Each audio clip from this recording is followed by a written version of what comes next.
Bismillahirrahmanirrahim. Assalamualaikum warahmatullahi taala wabarakatuh. Alhamdulillah rabbil alamin wal aqibatu lil muttaqin ala umuri dunya waddin. Asyhadu an la ilaha illallah wa asyhadu anna sayyidana Muhammadan abduhu wa rasuluhu wa nusalli wa nusallim ala habibil karim Sayyidina Mustafa sallallahu alaihi wasallam wa ala alihi wa ashabihi wa man tabi'ahum bi ihsanin ila yaumiddin. Subhanaka la ilma lana illa ma 'allamtana innaka antal alimul hakim. Ishrah li sadri wa yassir li amri wa hlul 'uqdatam min lisani yafqahu qawli. Bismillahi ma syaa Allah la yasuqul khaira illa Allah ma syaa Allah. La yasrifu su'a illa Allah ma syaa Allah. Ma kana min ni'matin fa min Allahi ma syaa Allah. Wa la hawla wa la quwwata illa billah al-aliyyil azim. Allahumma anta rabbi la ilaha illa anta khalaqtani wa ana 'abduka wa ana ala ahdika wa wa'dika mastata'tu a'udzu bika min syarri ma sana'tu abu'u laka bi ni'matika alayya wa abu'u bi dhanbi faghfir li fa innahu la yaghfiru dhunuba illa anta. Tuan-tuan dan puan-puan sedang hadirin dan hadirat yang dirahmati oleh Allah sekalian, alhamdulillah, puji syukur kita panjatkan kepada Allah Subhanahu wa taala dengan limpah kurnia yang taufik di sisi Allah. Kita dipertemukan lagi pada pagi yang penuh dengan keberkatan ini. Mudah-mudahan pertemuan kita diberkati oleh Allah Subhanahu wa taala. Baik, kita sambung pengajian kitab kita, Umat Bertanya Rasul Menjawab. Himpunan-himpunan soalan-soalan para sahabat kepada Nabi SAW. Nabi SAW menjawabnya. Dan kita berada pada hadis yang keempat. Soalan, siapakah yang akan berbahagia dengan syafaat Rasulullah SAW nanti di yaumul qiyamah? Siapakah orang yang akan berbahagia dengan syafaat Rasulullah SAW? Bismillahirrahmanirrahim. An Abi Hurairah annahu qala qila ya Rasulullah man as'adun nasi bi syafa'atika yaumal qiyamah. Qala Rasulullah sallallahu alaihi wasallam laqad dhanantu ya Aba Hurairah radhiyallahu anhu an la yas'aluni an hadzal hadithi ahadun awwalu minka lima ra'aitu min hirsika ala hadithi as'adun nasi bi syafa'ati yaumal qiyamati man qala la ilaha illallah khalisan min qalbihi aw nafsihi aw kama qala Rasulullah sallallahu alaihi wasallam. Rawahul Bukhari.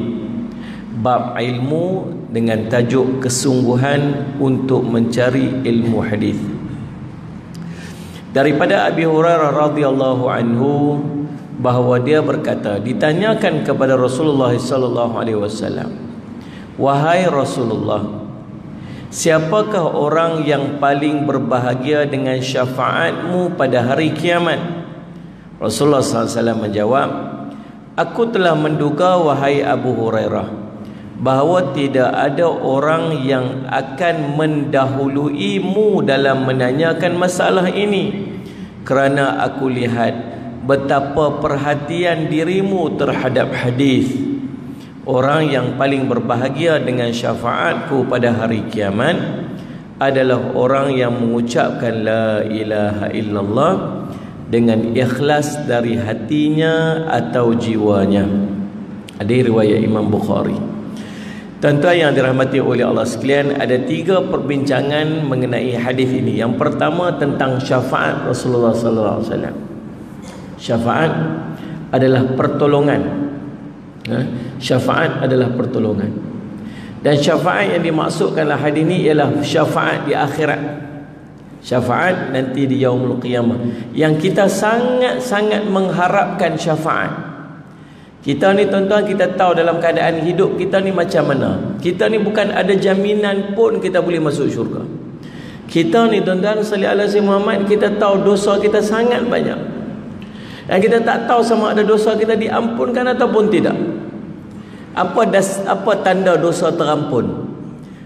Antaranya tuan-tuan, kita rasa sedap dalam ibadat. Itu tanda dosa terampun. Makin lama makin sedap ibadat kita, makin lama makin sedap ibadat kita. Bila masuk makin sedap, maka dia akan makin bertambah, makin banyak.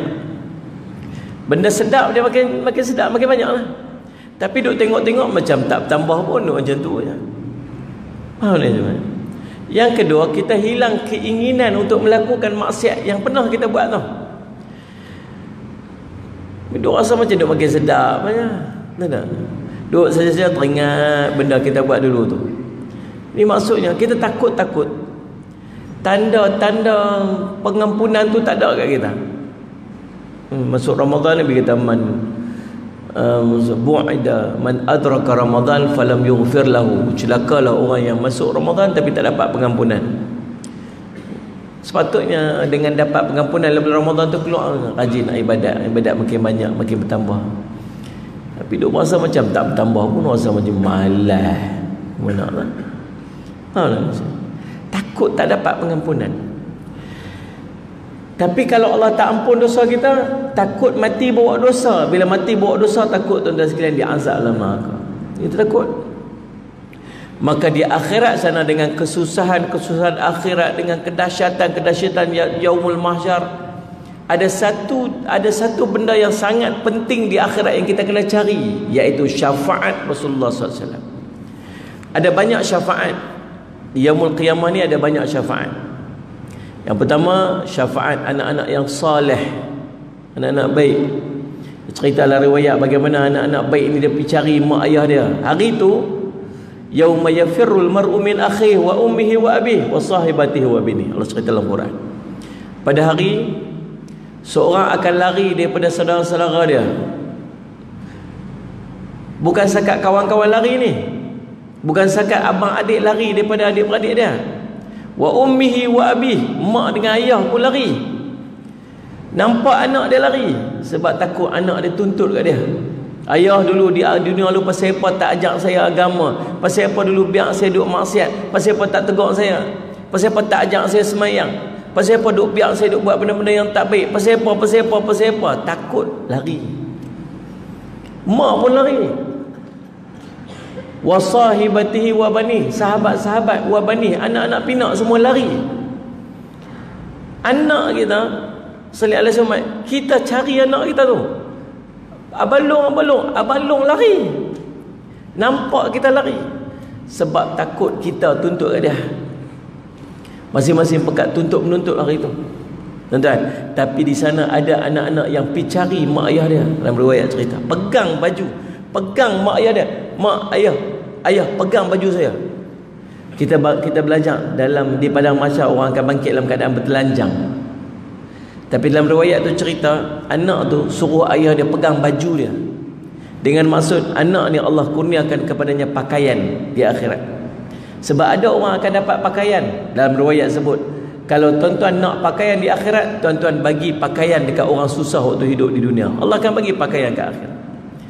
Tuan-tuan nak makan minum, sebab orang bangkit di padang mahsyar lapar dahaga. Tuan-tuan nak makan dan minum di akhirat, tuan-tuan bagi orang makan dan minum waktu hidup di dunia.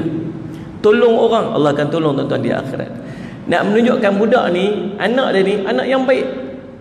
Pasal dapat pakaian, ada pakaian. Dia suruh ayah dia bertelanjang.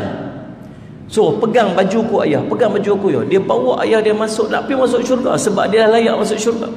Tapi malaikat yang tahan dekat depan, malaikat tahan. Kata, siapa kamu bawa ni? Ini ayah saya. Kenapa kamu bawa dia? Saya nak bawa dia masuk syurga.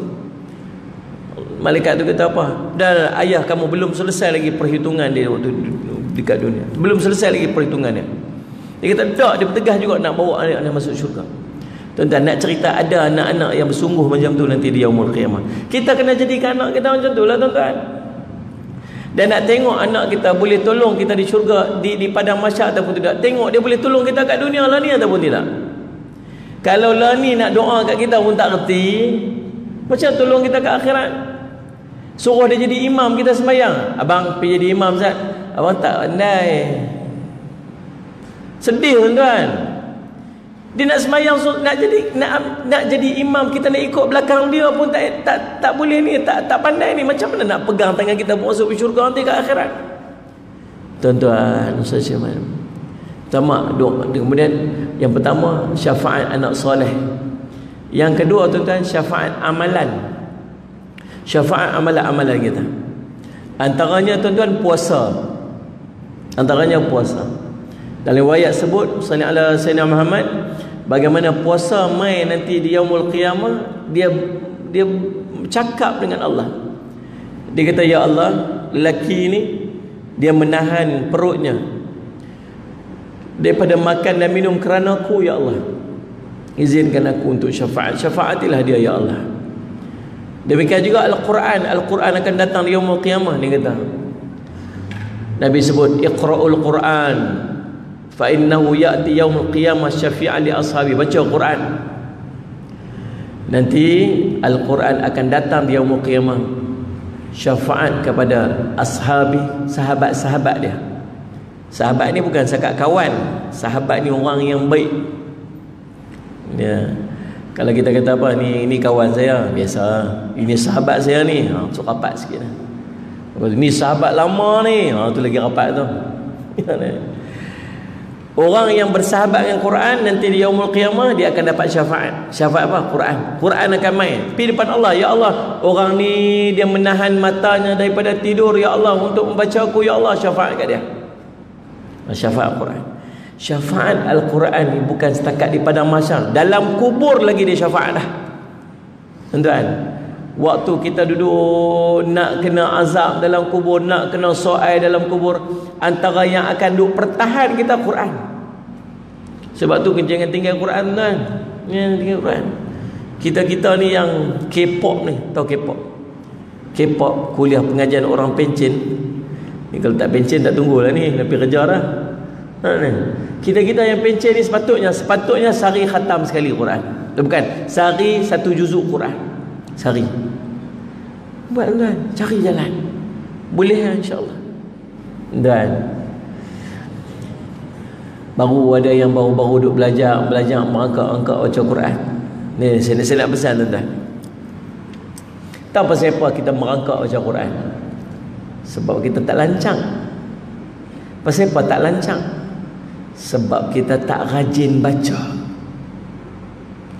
Tuan-tuan baca Yasin lancang tak? Ni saya tanya ni, saya jawab ni. Lancang tak? Ya. Kenapa soal bercakap kau begini? Kita kalau tadarus, tadarus seorang satu muka. Elok sampai kat kita baca surah Yasin. Oi, sedap. Yasin wal Quran ni. Orang baca satu muka, tak apa saya dua muka. Oi, pasal apa? Lancang. Sedap ni. Pasal apa lancang baca Yasin? Pasal daripada kecil dia ulang baca Yasin tak berhenti-henti. Tengok ni. Orang yang biasa surah Baqarah lancang kita, surah Baqarah. Betul tak surah Baqarah lancang? Pasal apa surah Baqarah lancang baca? Kita kan hafal baca. Sebab tiap-tiap tahun masuk Ramadan, mula surah Baqarah tu, berhenti pun Baqarah tu. Tuan-tuan sekalian, setahun sekali ya kita ada ulang baca surah Baqarah, kita baca Quran lancang aja surah Baqarah. Alangkah cantiknya kalau seluruh Al-Quran tu kita baca setahun sekali. Seluruh Quran tu setahun sekali ya. Orang yang umur dah 50 tahun lah ni, tahun ni, sepatutnya dah 40 kali khatam Quran. Orang yang umur dah 60 sekarang ni, sepatutnya dah 50 kali khatam Quran. 50 kali khatam Quran. Macam mana 50 kali khatam Quran tu? Setahun sekali khatam, setahun sekali khatam, setahun sekali khatam. Kalau agak 50 kali khatam ni lancar tak bacaan Quran ni? Lancar tak? Apa ni pasal apa tanya pun tak mau jawab ni? Pagi-pagi ni cekang muka satu macam ni pasal apa? Puasa 6 tak habis ke apa? Tuan-tuan saya lancar. Macam mana nak khatam setahun sekali? Setahun sekali je khatam. Setahun sekali khatam. Setahun ada 360 hari, 12 bulan. Kalau 12 bulan, kalau tuan-tuan ambil salli ala Sayyidina Muhammad, salli ala Sayyidina Muhammad, setahun sebulan dua kali 2 juzuk, sebulan 2 juzuk. Kalau sebulan 2 juzuk kali dengan 12 bulan jadi apa? Jadi apa? 24 juzuk. Kalau 3 juzuk sebulan, 3 kali 10 30. 10 bulan khatam Quran, 10 bulan. Macam banyak kan, sebulan 3 juzuk. Okey, kita perkecil ni. 1 juzuk ada 20 muka surat. Kalau 3 juzuk berapa muka surat? Takkan matematik teruk mai gitu kot. 60 muka surat. Okey tak? Kalau 60 muka surat, sebulan ada 30 hari. Jadi sehari dapat berapa muka surat? 2 muka surat tuan-tuan. Sehari 2 muka surat ni. Okey, kecil lagi. Selai je, sehari selai je. Selai je. Belah ni. Takkan tak boleh kot sehari selai. Boleh tak agak-agak sehari selai? InsyaAllah tuan-tuan, sehari selai je. Muka ni. Sehari selai 10 bulan tuan-tuan khatam Quran. 10 bulan khatam Quran. Lepas tu 2 bulan rehat, tak mau baca Quran lah. Dia target setahun sekali. Sebulan bulan Ramadan. Sebulan bulan Ramadan tu tuan-tuan dia khatam 30 juzuk. Kan? Tinggal lagi sebulan. Sebulan ni kita bagi free sikit. Free spare kok telajak. Faham tak ni dah? Pasal boleh tak? Start tahun ni tuan-tuan, kalau umur kita panjang lagi 50 tahun ke depan, maksud pada 50 tahun lagi, 50 kali lagi kita nak khatam Quran. Boleh tuan-tuan lah? Tu tak termasuk kita khatam Quran dalam satu bulan Ramadan. Maksud dalam setahun tu 2 kali kita khatam Quran. 2 kali kita khatam Quran. 2 kali kita khatam Quran. Sebab apa tuan-tuan? Sebab Quran nak jadi syafaat kita nanti di yaumul qiyamah. Muslimat takut kubur gelap, baca Quran. Quran nanti tolong bagi cerah kubur kita. Faham tak maksud saya? Lagi apa lagi syafaat nanti di yaumul qiyamah? Syafaat alim ulama. Nabi SAW sebut, salli ala Sayyidina Muhammad, man hafidha ala ummati 40 hadithan min amri diniha ba'athullah yaumul qiyamah minal fuqaha'i wal ulama. Dalam satu riwayat, barang siapa yang menjaga daripadaku 40 hadis daripada urusan agamanya, maka dia akan dibangkitkan nanti di yaumul qiyamah daripada kalangan, di samping dalam kelompok fuqaha, orang-orang faqih, wal ulama, dan di kalangan orang-orang ulama, orang-orang alim. Walaupun kita bukan alim, walaupun kita bukan faqih. Sebab apa? Sebab bangkit dengan ulama nanti di yaumul qiyamah, peluang dia untuk selamat di akhirat nanti sangat besar. Itu di antara banyak lagi syafaat-syafaat yang lain. Syafaat sahabat-sahabat soleh, orang baik. Lepas tu kawan-kawan baik-baik. Dalam hadis riwayat Imam Al-Baihaqi, bagaimana seorang tuan-tuan sekalian nanti di yaumul qiyamah, dia duduk dalam syurga, dia cari kawan dia tak jumpa. Dia duduk syurga dah, dia cari kawan dia tak jumpa. Lalu dia kata ke Allah, ya Allah, kawan saya ni tak ada. Kawan saya ni dulu dia ni solat sama dengan saya, duk pergi Masjid An-Nur sama-sama, Dulu dia ni duk puasa sama-sama dengan saya. Petang-petang dia kacau ubur lambuk. Ya. Duk siap setting orang buka puasa. Dia kelang kabut malam-malam waktu tarawih, dia lah selawat paling kuat sekali. Allahumma salli ala Muhammad, dia paling kuat sekali. Tapi dia tak ada. Dia pergi haji, pergi umrah sama dengan saya. Saya tak jumpa dia kat dalam syurga. Ya Allah, duduk mana dia? Tengok-tengok duduk dalam neraka. Ya Allah, tolonglah keluar daripada neraka. Lalu Allah buat apa? Allah ubah tubuh badan ini yang minta kepada satu yang dia tak boleh dibakar daripada neraka. Dia boleh masuk dalam neraka. Allah kata, pergi masuk neraka dan keluarkan beberapa daripada kawan-kawan kamu. Dia masuk dalam neraka sampai ke paras lutut, kata Nabi. Masuk dalam neraka sampai paras lutut dia. Lalu dia mengeluarkan sejumlah daripada orang-orang mukmin yang dia kenal. Sebab tu kawan dengan orang baik-baik, tuan. Kawan dengan orang soleh-soleh. Jangan duk musuh dengan orang Islam. Kita tak tahu. Jangan duk musuh sama-sama kita ni, tuan-tuan. Silap-silap orang sebelah kita tu lah nanti syafaat kita nanti di yaumul qiyamah. Sebab tuan-tuan, kalau sampai dia nak cari di yaumul qiyamah kita tak ada ni, yang pertama dia mesti kenal kita. Kalau setakat lalu selisih-selisih tu tak ada. Tu ni. Dan bukan setakat kenal. Dia kena ada satu lagi, nama sayang. Kalau tak sayang tak cari, tuan-tuan. Tambah-tambah kalau meluat. Mana kawan saya tu, ya Allah? Duduk dalam neraka. Padam muka dia. Itu meluat. Sayang dia cari. Tanda sekalian. Nah, syafaat sahabat-sahabat soleh. Dan ada satu syafaat yang hebat. Kalau syafaat ni dapat, tak payah duk risau dengan syafaat yang lain. Nama dia syafaatul uzma ataupun syafaatul akbar, syafaat yang paling besar atau syafaat yang paling azim, yang paling hebat. Nama syafaat Rasulullah sallallahu alaihi wasallam. Nabi orang paling sibuk tu. Paling sibuk lari pergi sujud depan salli alaihi wasallam, arash Allah, minta untuk tolong syafaat kita hari tu. Bangkit-bangkit di padang mahsyar, Nabi seorang mula sekali bangkit. Tanya malaikat, mana ni, mana umatku, mana umatku. Dia lambat, dia tak bangkit lagi. Kamulah orang pertama bangun. Mana janji-janjimu pada hari ni? Janji apa Rasulullah? Aku nak syafaat mereka hari ni. Nabi bangun mula-mula sekali cari syafaat, nak syafaat kita. Untung siapa dapat syafaat Rasulullah SAW. Tuan-tuan, hadis ni Abu Hurairah tanya, ya Rasulullah, siapakah orang yang akan paling berbahagia dengan syafaat kamu nanti di yaumul qiyamah? Lalu tuan-tuan salli alaihi Muhammad. Nabi SAW jawab apa?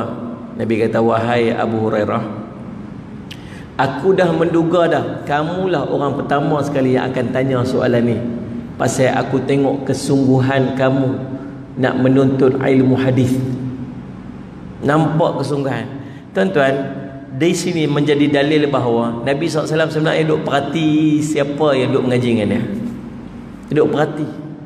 Atau orang yang sangat bersungguh-sungguh untuk ambil ilmu daripada Nabi SAW, nama Abi Hurairah radhiyallahu anhu. Abu Hurairah radhiyallahu anhu. Sallallahu alaihi Muhammad. Abu Hurairah ni tuan-tuan, dia masuk Islam lambat. Tahun ke-6 hijrah dia masuk Islam.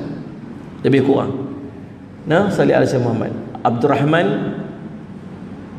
As-Sakhrin radhiyallahu anhu. Gelaran yang diberikan kepada dia, nama asalnya tuan-tuan Abdul Syam. Abdul Syam ni hamba matahari. Nabi SAW tukar nama dia kepada Abdurrahman. Abdurrahman, nama paling hebat. Nama ranking nama paling mulia tuan-tuan, yang pertama Abdullah, yang kedua Abdurrahman. Ya, sallallahu alaihi wasallam. Dia bagi nama Abdurrahman, tukar nama. Dia digelar Abu Hurairah, sahabat yang gelar dia. Nabi SAW gelar dia Abu Hurairah sebab dia suka kucing. Hurairah ni tuan-tuan kucing betina.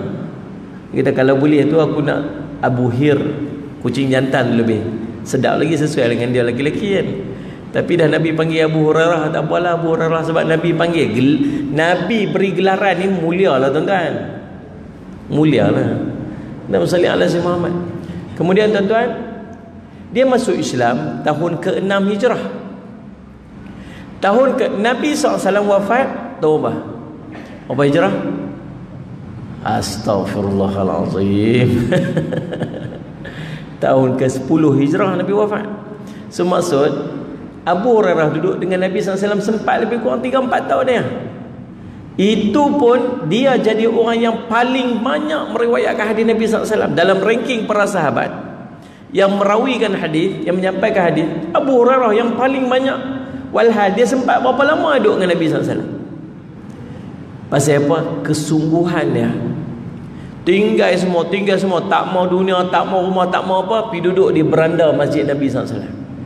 Jadi di kalangan Ahlus Sufah 40 orang. Ahlus Sufah ni kerja mengaji ya. Tak mau duduk fikir dunia, kerja apa, tak mau. Duduk ambil ilmu pada Nabi SAW. Apa ada makan, apa ada makan, tak ada makan puasa. Itulah depa. Ada orang mai kesian tengok bagi-bagi kurma, bagi-bagi susu, makanlah depa. Tak ada orang hari tu bagi, depa puasa hari tu. Tu ahli sufah. Abu Hurairah kata apa? Sampai ke tahap pernah sekali aku menggelupur. Jatuh menggelupur. Sahabat kata apa? Sahabat ingat aku dah gila. Depa ambil kaki pijak kat kepala dia. Sebab ingat dia dah kena sawan. Dia kata aku bukan sawan, aku lapar. Dia punya lapar sampai menggelupur. Lapar. Punya nak belajar ilmu ni. Lalu Allah bagi dekat dia tuan-tuan kelebihan. Kelebihan dia apa? Kuat hafazan. Hafazan dia sangat kuat. Seorang khalifah saja nak test dia, panggil Abu Hurairah radhiyallahu anhu. Abu Hurairah tuan-tuan dia tak pandai menulis. Dia tak pandai menulis, tapi hafazan dia sangat kuat. Macam tuan-tuan lah. Macam tuan-tuan lah. Tulis tak, tapi hafal kuat. Perli tak faham-faham. Tuan-tuan, Abu Hurairah radhiyallahu anhu. Tuan-tuan saya semua. Khalifah ni panggil mai duduk depan dia. Dia kata, ceritakan kepada aku beberapa daripada hadis Nabi SAW. Dia cerita hadis Nabi SAW. Kemudian rupanya di balik tirai belakang khalifah tu ada seorang yang mencatat apa yang ditulis oleh Abu Hurairah. Selepas 1 tahun panggil balik Abu Hurairah. Abu Hurairah, tolong ceritakan kepada saya apa yang kamu cerita dulu pada saya setahun yang lepas. Dia cerita balik 1 butir pun tak itu. Nak kata hebatnya hafazan Abu Hurairah berkat doa Nabi SAW dekat dia. Dan dia orang yang paling meriwayat, dan kesungguhan dia untuk ilmu hadis. Tuan-tuan, apakah kelebihan-kelebihan orang yang belajar ilmu hadis? Nah, salli ala sayyidina Muhammad tuan-tuan. Yang pertama Nabi SAW sebut tuan-tuan, Allahumma salli ala sayyidina Muhammad, daripada Zaid bin Thabit radhiyallahu anhu. Nabi SAW bersabda, semoga Allah menyerikan wajah orang yang mendengar sesebuah hadis daripada kami, lalu dia menghafaz sehingga dapat menyampaikan kepada orang lain. Hadis riwayat Imam At-Tirmizi. Yang pertama tuan-tuan, orang yang belajar hadis ni muka dia jernih, manis. Muka dia sallallahu alaihi wasallam seri, berseri wajah dia. Ni Nabi SAW sebut. Nah, Nabi SAW belajar hadis, hafal hadis sampai pada orang, Allah akan bagi seri. Dia tak akan duka cita orang ni. Tuan-tuan, kita tuan-tuan bukan susah nak hafal hadis. Ambil hadis Imam Suyuti rahimahullah taala. Kita mengaji kan itu kitab Imam Suyuti, habis dah 40 hadis. Imam Suyuti, Imam As-Suyuti punya nak bagi kita mudah hafal hadis. Dia ambil hadis, dia buat pendek-pendek je. Innamal a'malu binniyat. Tu hadis pertama dia. Senang aja.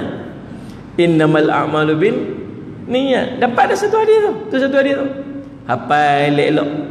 Lepas tu pergi beritahu kat anak-anak kita, pergi sampaikan kepada orang lain. Hadis yang pertama, innamal a'malu bin niat. Sungguhnya setiap amal bermula daripada niat-niat. Tu jaga niat elok, jangan duk ada apa semua. Tuan-tuan, hafal hadis sampaikan kepada orang. Hafal hadis sampaikan kepada orang.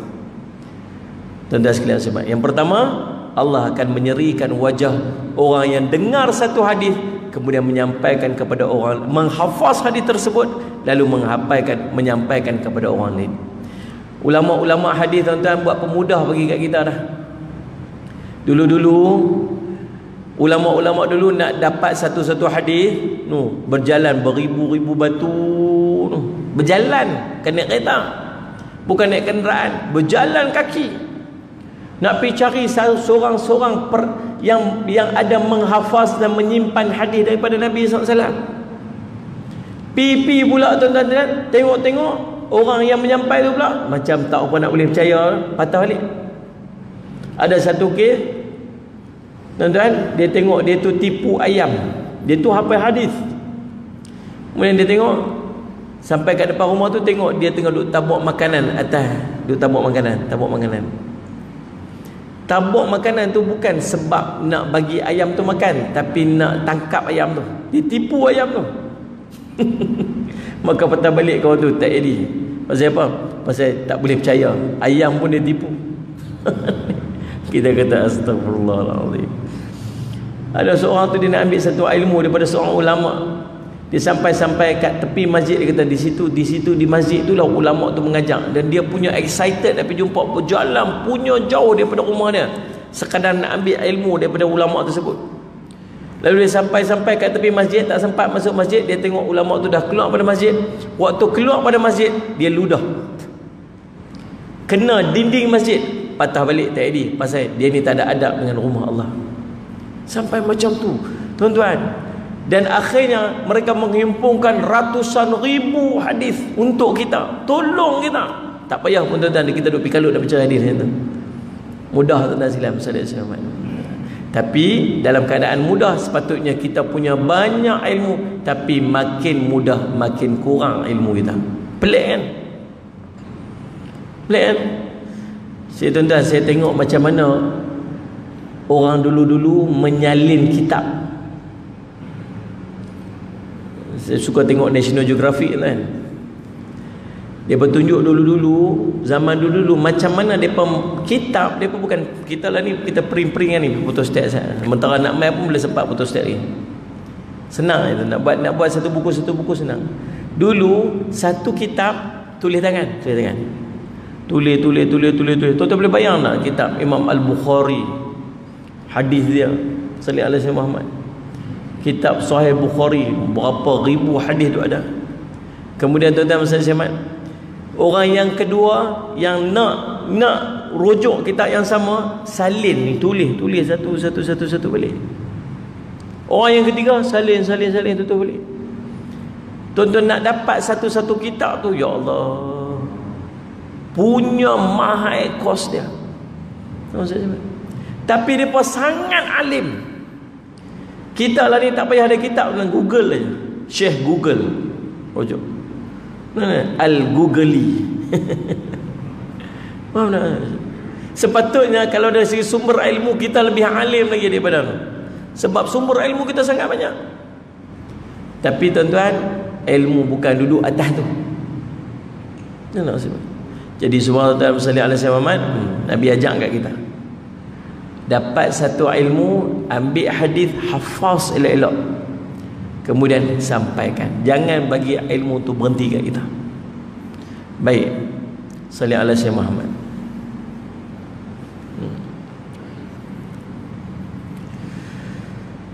Yang kedua, kelebihan daripada sallallahu alaihi Muhammad, orang-orang yang belajar hadis.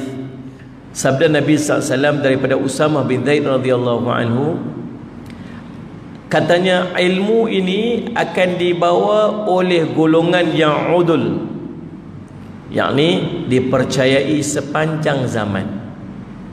Mereka ini akan membersihkan daripada sebarang penyelewengan, golongan pelampau, tipu daya golongan batil, dan penafsiran salah yang jahil.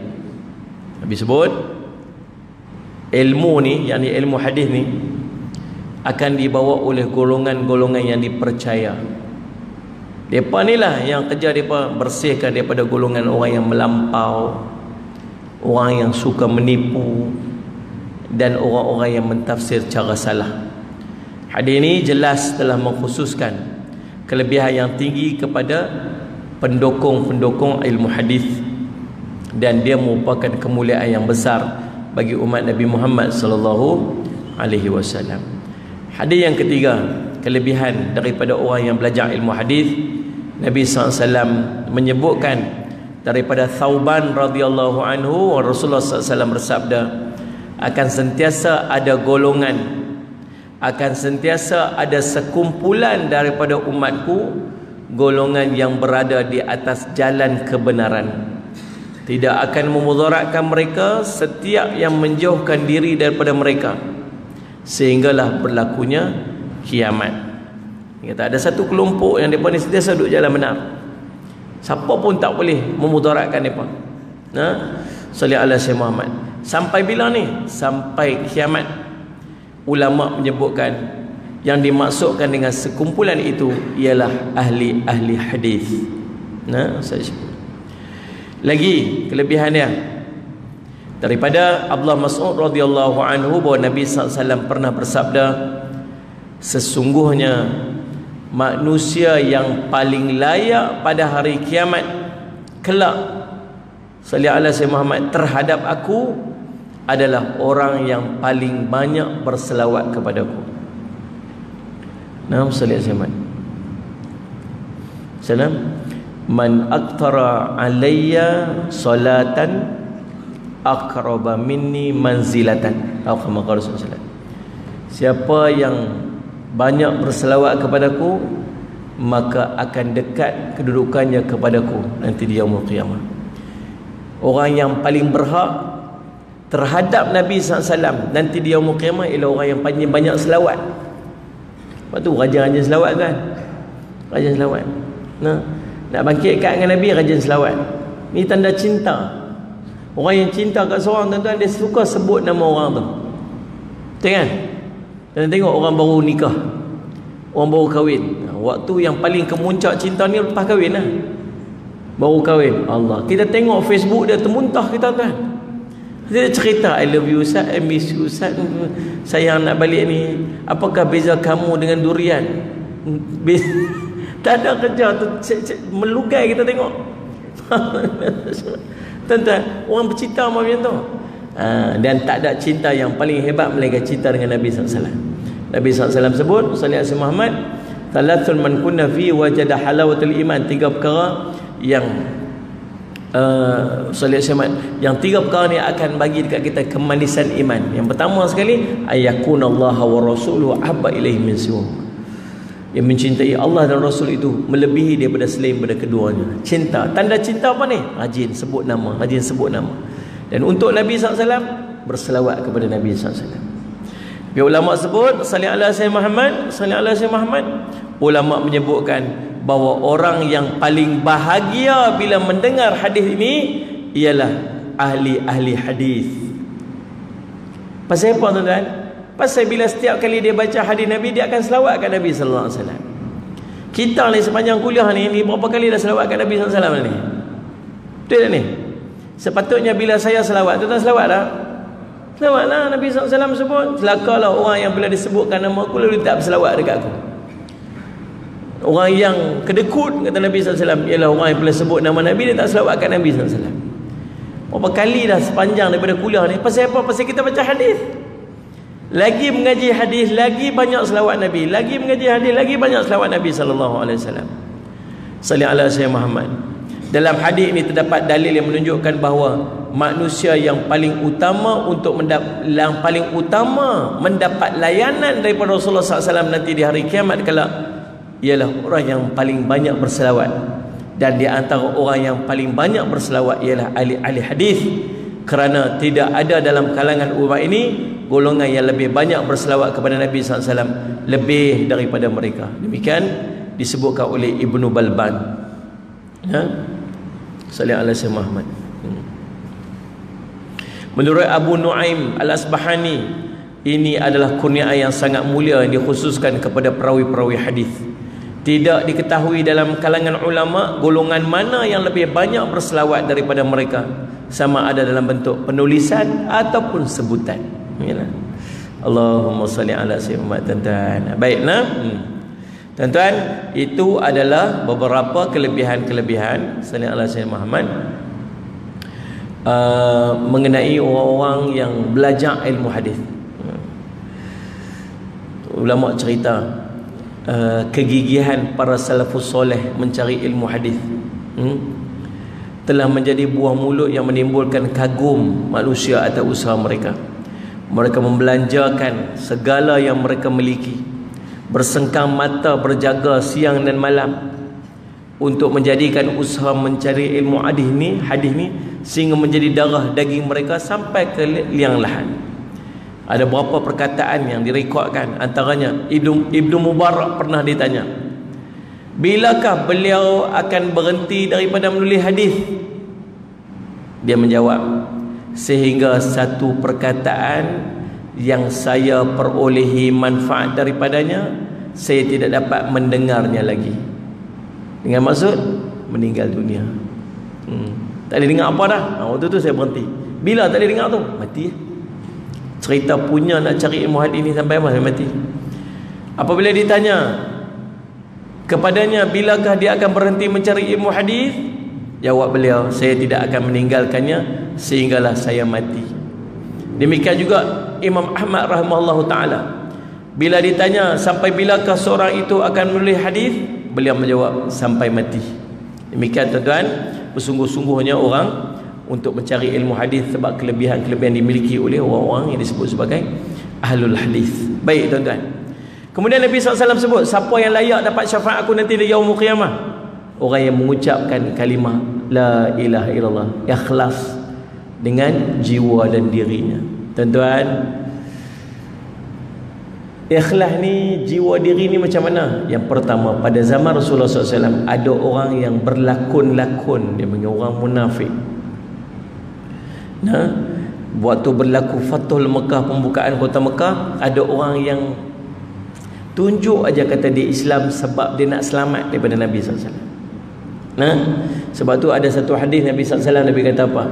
Umirtu an uqatilan nas hatta yashhadu an la ilaha illallah wa anna Muhammadar Rasulullah wa yuqimus salah wa yu'tuz zakah fa idza fa'alu dhalika asamu minni dima'ahum wa amwalahum illa bihaqqil Islam wa hisabuhum 'ala Allah taala. Tuan-tuan hangguk kemas nampak faham ya. Ngantuk apa. Nabi kata, aku diperintahkan oleh Allah untuk memerangi manusia sehingga mereka mengucap dua kalimah syahadah.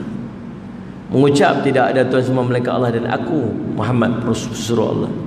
Mereka mendirikan sembahyang, mengeluarkan zakat. Apabila mereka melakukan yang demikian, maka terpeliharalah daripadaku nyawa mereka, harta benda mereka, kecuali dengan hak Islam. Adapun apa yang ada dalam hati mereka serah balik kepada hisab Allah. Dalam hati mereka ikhlas tak ikhlas, itu hai dia dengan Allah. Aku bila orang tu mengucap, nampak dia semayang, selesai dah, dia orang Islam di sisiku. Kita macam tu lah tuan-tuan. Ni apa yang ada dalam hati orang kita bukan tahu. Dia tu duduk ulang-alik ke masjid tu, berlakon lah tu Ustaz. Dalam hati dia kita tak tahu, silap-silap dia tu dah bertaubat, dia lebih baik daripada kita lagi. Allah dulu tu teruk Ustaz, saya kenal dia tu lagu mana lah ni, duk tunjuk bagus Ustaz. Nak silap-silap dulu memang dia jahat, dia teruk pada kita. Sekarang ni mungkin dia lebih baik pada kita, mungkin Allah dah ampunkan seluruh dosa dia. Tak tahu tentang dalam hati orang, kita tak boleh hukum orang. Nilaian kita hanya apa yang kita tengok di mata kita. Betul, sebab tu kalau tengok orang tak pakai tudung, orang yang masih duduk dalam maksiat, dia kata apa? Walau saya tak pakai tudung tapi hati saya baik. Oh, tak betul ya tu. Pandai-pandai. Nilai yang kita memang tengok dia tak pakai tudung, dia engkar perintah Allah, tak kat tu aja. Lah hati dia baik tak baik tu bukan hal kita. Kita tak tahu apa yang dalam hati orang. Dan kita tak diminta pun kita tidak diminta pun untuk menghukum manusia atas hati dia. Kita tak tahu. Mana? Bukan setakat kita, malaikat pun tak tahu apa dalam hati manusia kan. Waktu dalam hadis qudsi cerita, waktu kita duk beratur nak masuk syurga, Allah kata, tiba-tiba Allah kata, orang ni masuk syurga, orang ni masuk neraka, orang ni masuk syurga. Malaikat kata, ya Allah, kami bersaksi kebaikan-kebaikan, kami mencatat kebaikan-kebaikan mereka. Allah kata, malaikat, kamu hanya tengok kebaikan dia, zahir dia, sedangkan aku melihat apa yang ada dalam hati dia. Allah je tahu apa nanti manusia. Waktu tu ada orang masuk Islam sebab apa? Sebab nak jaga diri, takut lagi orang serang, takut orang bunuh dia, maka dia masuk Islam. Orang ni tak layak untuk dapat syafaat Rasulullah SAW.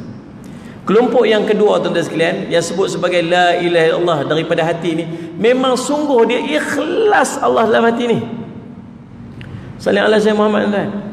Ikhlas sungguh. dan keikhlasan la ilaha illallah dalam hati ni, dia akan terzahir dengan perbuatan-perbuatan yang menunjukkan kalimah la ilaha illallah. Dia semayang bukan sekat depan orang, belakang orang pun dia semayang. Pasal apa? Pasal la ilaha illallah nanti dia tidak mensyirikkan Allah dengan segala sesuatu. Dia tidak riak, tidak ujub, tidak takabur, tidak sum'ah. Pasal la ilaha illallah. Faham tak semua? Baik. Salli ala si Muhammad. Kelebihan la ilaha illallah. An Jabir radhiyallahu anhu qala sami'tu Rasulullah sallallahu alaihi wasallam yaqul afdalu dzikri la ilaha illallah. Rawahu Tirmizi. Kata Nabi SAW, zikir yang paling afdal sekali, zikir yang paling utama sekali dalam banyak-banyak zikir, la ilaha illallah. Dan dalam satu riwayat Ibnu Majah, Nabi SAW menyebutkan, dan doa yang paling baik ialah alhamdulillah. Zikir yang paling baik la ilaha illallah. Doa yang paling baik alhamdulillah. Sebab tu dalam setiap doa mulakan dengan alhamdulillahirabbil alamin. Ni kalau orang tanya kita, zikir apa paling baik sekali Ustaz, saya nak buat apa? La ilaha illallah. Nah, tuan-tuan perasan tak dulu saya ingatlah waktu saya kecil-kecil, dan saya yakin tuan-tuan waktu kecil-kecil dulu, bila kita pergi masjid lepas sembahyang subuh, tu imam tak pernah tinggal zikir ni. Afdalu dzikri fa'lam annahu la ilaha illallah, la ilaha illallah. Tidak. Ke tempat saya aja, tempat ni sama kan. Lah ni semua orang kalut tuan-tuan. Dulu orang tak kalut sangat macam lah ni. Dulu semua orang buat kerja bendang, tak nak buat kerja kampung, pagi-pagi tak kalut sangat. Dan sempat duduk sat lah ni semua orang sibuk. Kalau nak pergi kerja, Tok Imam pun sibuk. Mana Tok Imam ni pulang kabut nak pergi kerja juga. Bukan sini lah, tempat lain lah. Tuan-tuan, jadi seolah tak ada ruang. Sedangkan zikir yang paling istimewa tu kita tinggal pagi-pagi. Sayang tuan, sayang. Kalau boleh buat pilah sat, dapatlah 11 kali pun tak apa dah. Betul ni? La ilaha illallah, sikit-sikit. Nak rebut peluang waktu paling istimewa, paling cantik pada waktu pagi yang didoakan keberkatan. Bagi ada juga kalimah zikir la ilaha illallah. Kalau tu imam tak buat, kita memang tak buat dah. Tu passion kita. Waktu kadang-kadang tu imam ni biar lajak pergi sikit, tak apa, orang sibuk dia bangkit lah. Bukan nak kena tunggu zikir sampai tu imam sampai habis, dak kan. Kadang dia sebut nak pergi kerja, tak apa, dia bangkit. Ni ramai orang yang tak sibuk ni, geng-geng K-pop ni. Tak apalah, lajak tu imam sikit, kita zikir sikit. Afdalul dzikri fa'lam annahu la ilaha illallah, la ilaha. Ingat dulu, ya latifu ya kafi ya hafidhu ya syafi. Dulu kita bukan dengar bulan Ramadannya, kita dengar setiap pagi lepas subuh kan. Pasal sekali dia sambung la ilaha illallah, la ilaha illallah. Nak merebut zikir yang paling hebat, paling utama dan paling istimewa. Nah, salli ala sayyidina tuan-tuan. Lagi apakah kelebihan orang yang beramal dengan la ilaha illallah, zikir la ilaha illallah ni tuan-tuan? Hadis Nabi sallallahu alaihi wasallam, salli ala sayyidina Muhammad. Yang pertama, dia akan mendapat syafaatnya Rasulullah SAW nanti di yaumul qiyamah. Nabi SAW menyebutkan, sebut yang hadis tadi ni, akan mendapat kebahagiaan dan keuntungan melalui syafaatku ialah orang yang mengucapkan la ilaha illallah dengan hati yang ikhlas. Lagi, salli ala sayyidina Muhammad. Orang yang sentiasa berzikir, beramal dengan kalimah la ilaha illallah ni tuan-tuan, salli ala sayyidina Muhammad, dia akan mendapat jaminan syurga Allah. Daripada Zaid bin Arqam radhiyallahu anhu, meriwayatkan bahawa Rasulullah SAW bersabda yang maksudnya, barang siapa yang mengucapkan la ilaha illallah mukhlisan, ikhlas, maka yadkhul jannah, maka dia akan dimasukkan ke dalam syurga. Lalu ditanya kepada Nabi SAW, bagaimana akan dimaksudkan dengan ikhlas itu? Rasulullah SAW menjawab, ikhlas itu ialah yang mencegah daripada melakukan perkara-perkara yang diharamkan. Jadi orang yang ikhlas ada la ilaha illallah dalam hati dia, antara benda yang akan nampak dekat sisi dia ialah dia tak buat benda haram. Kita buat benda haram. Depan orang pun tak buat, belakang orang pun tak buat. Sebab dia duk pegang dengan kalimah la ilallah tu. Yang ketiga, kelebihan daripada orang yang beramal dengan la ilallah, tuan-tuan, dia tidak akan dimasukkan ke dalam api neraka. Ibnu Umar radhiyallahu anhu, Rasulullah sami'tu Rasulullah sallallahu alaihi wasallam. Nabi SAW dia mendengar Rasulullah SAW bersabda yang maksudnya, aku mengetahui satu kalimat yang tidaklah seorang hamba pun yang mengucapkannya dan membenarkannya dengan hati, kemudian dia mati dengannya, melainkan haramlah ke atasnya neraka jahanam. Kalimat itu ialah la ilaha illallah. Hadis riwayat Al-Hakim. Ada lagi, tuan-tuan, Allah. Kita duk baca, kelebihan-kelebihan amalan macam ni, kita jadi semangat nak buat. Semangat nak buat. Sebab tu kena dengar selalu. Faham tak ni? Kita bila kita tak tahu apa manfaat kita buat, maka kita tak teringin nak buat. Orang kata, hang tolong pergi misi rumput Ustaz dekat rumah aku tu. Okey. Kalau hang pergi misi rumput kat situ, aku bagi RM100. Semangatlah dia nak pergi misi rumput tu. Dia kata, hang pergi misi rumput kat rumah aku.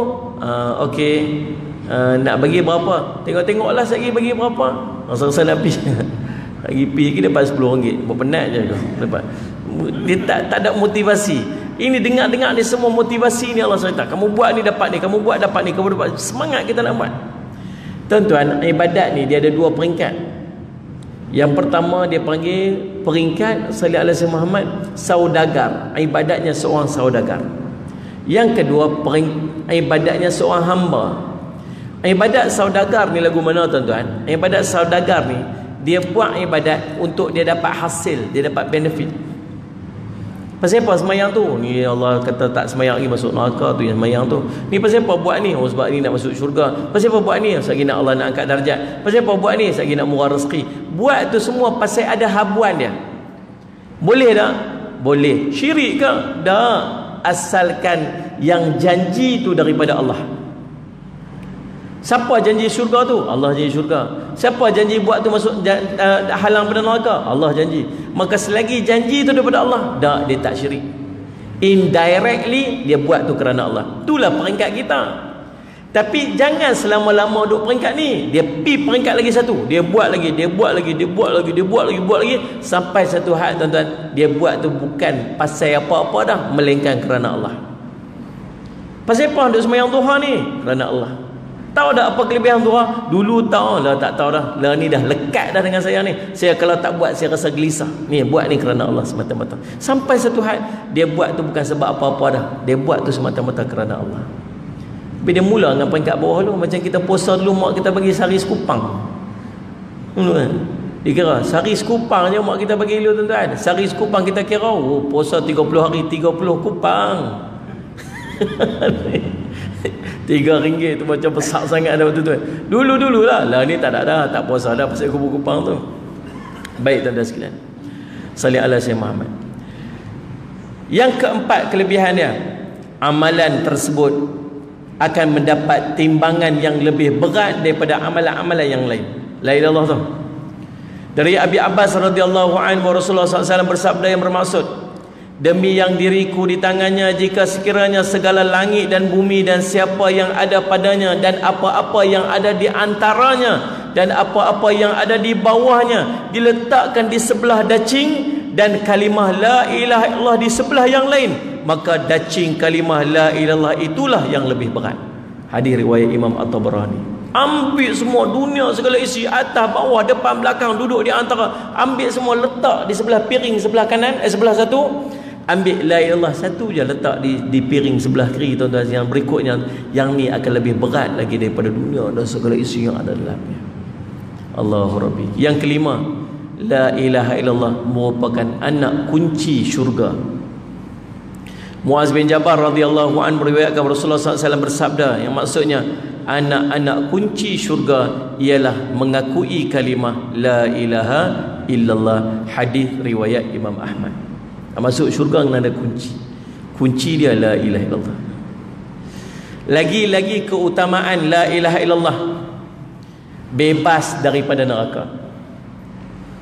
Anas bin Malik radhiyallahu anhu berkata, satu hari Nabi SAW mendengar muazzin dengan Tok Bilal azan, mengumandangkan azan, lalu sampai pada ucapan asyhadu an la ilaha illallah. Lalu baginda mengatakan, kharajta minan nar, engkau terbebas daripada api neraka. Hadis riwayat Imam Muslim. Mana saja. Lagi kelebihan zikir ataupun kalimat thayyibah ni, dia panggil kalimatun thayyibatun, kalimat yang baik ni, la ilaha illallah, mudah masuk syurga. An Muaz radhiyallahu anhu anna Nabi sallallahu alaihi wasallam qala, man kana akhiru kalamihi la ilaha illallah dakhala al-jannah. Allahu rabbi. Siapa yang akhir perkataannya sebelum meninggal dunia adalah la ilaha illallah, maka dia masuk syurga. Oh tuan-tuan, tuan-tuan baru ni lah. Kita nak berhenti 5 minit sebab tak. Nampak macam stres lah masing-masing. Baru ni tuan-tuan, dekat Al-Ustaz Masjid Bukhari, Tok Khatib ni atas mimbar tuan-tuan, baru duk ittaqullah haqqa tuqatih wa la tamutunna illa wa antum muslimun. Sidang hadirin yang dimuliakan semua sebagainya, sesama bertakwalah kamu kepada Allah. Apa semua elok sebut tentang takwa tu, oh rebah jatuh, meninggal. Oh real lah tuan-tuan. Dak jarang ada orang rakam kat situ. Saya pun biasa khutbah kat masjid tu. Masjid tu dia punya mimbar dia tinggi sangat, tinggi kan. Mimbar dia tinggi tu. Kawan tu duduk rakam dari bawah. Saya pun tak tahu pasal apa orang tu, tapi Allah gerak dia tu untuk rakam supaya kita tengok peristiwa tu. Faham tak? Pasal apa sampai Allah nak bagi kita tengok kelebihan tu?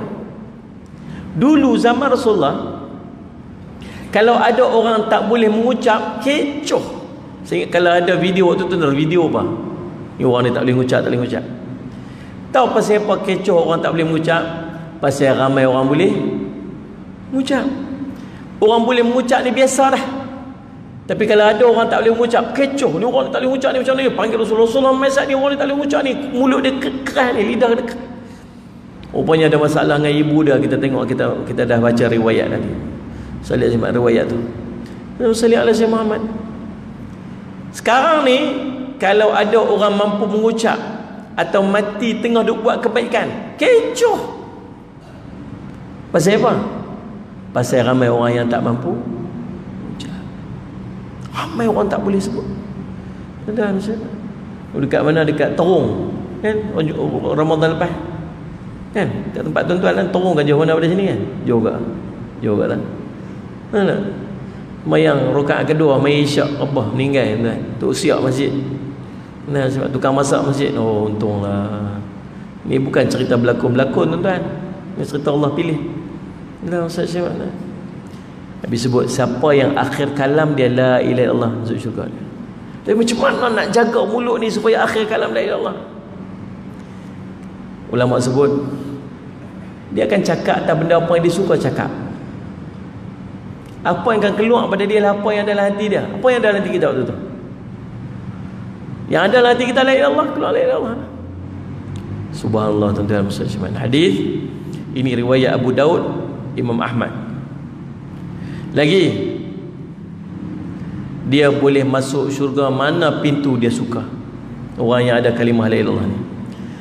An Ubadah As-Samit radhiyallahu anhu anna Rasulullah sallallahu alaihi wasallam qala, man qala asyhadu an la ilaha illallah wahdahu la syarikalah wa anna Muhammadan abduhu wa rasuluhu wa anna Isa abdullah wa ibnu amatihi wa kalimatu alqaha ila Maryam wa ruhun minhu wa annal jannata haqqun wa anna an-naru haqqun adkhulahu Allahu min ayyi abwabil jannah ats-tsamaniyati sya'ah.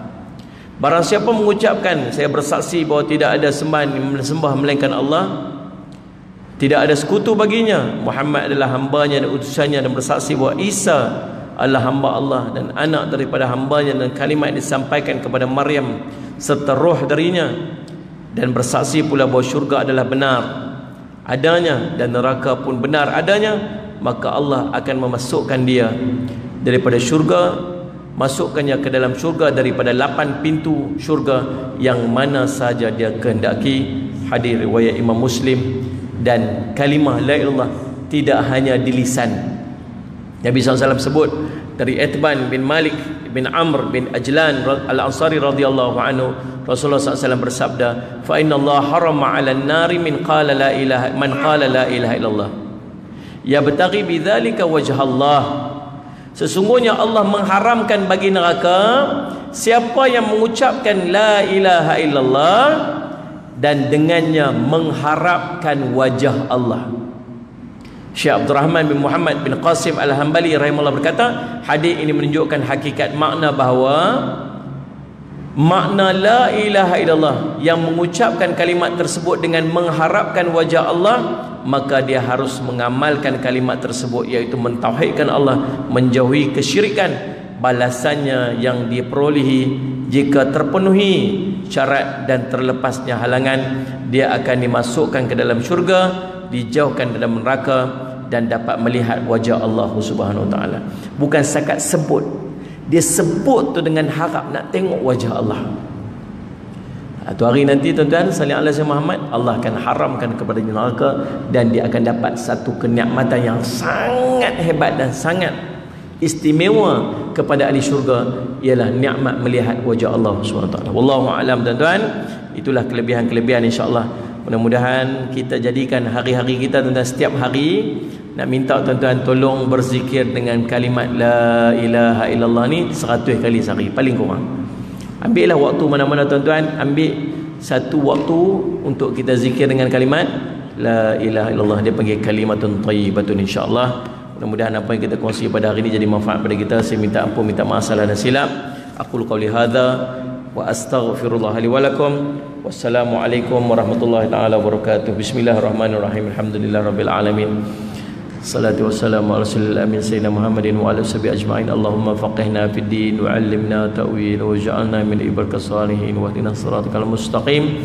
Allahumma arina haqqa haqqan warzuqna ittiba'ah, batila batilan warzuqna ijtinabah. Sallallahu ala sayyidina Muhammadin wa ala alihi wasallam. Alhamdulillah. Tuan-tuan kat luar sana seperti biasa ada jualan wakaf ataupun tabung sumbangan wakaf untuk pembangunan, pengurusan dan pembiayaan pelajar Kompleks Islam Darul Faizin insya-Allah. Wallahu a'lam.